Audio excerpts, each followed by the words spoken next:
man Maxtaar Sekk nag danaa faral di wax ni tàccu nag daaneel na kilifa yu bari tàccu daaneel na leen taxaw ci tribune ay téeméeri doomu aadama wër la ñu ne la waxal te yow saa yoo taxawee di wax kenn ku ne ñu rëkk lañ la déglul xalaatoo yàlla mi la bind xalaatoo yàlla mi la cëral ba nga sañ ko bàyyi woo xel sa bopp nga wax ngay wax di wax ba yàgg ñu ne ràll tàccu xalaatoo dara lu may daal di dëngal sa làmmiñ rek fa la neex ak fa sa xel féete nit ku nekk booy wax bu ñu lay tàccu tàcc yooyu da nga naan tekk yow mi ñuy tàccu tekk ji li mu la war a may mboolem ñu lay tàccu dañu lay seetaan kon yow mi ñuy seetaan war ngaa xam ni ngay dugg ndax nee naa accident ci machine lañu ko séenoo waaye ci làmmiñ lay yéese làmmiñ bu waxee ba def accident jëmm jaay surux kon nag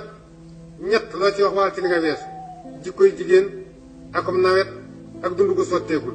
loo cay wax li waxal ci li nga weesu xale yi itam tardeel sa temps ñeent la ndaw lu amul kilifa tardeel na temps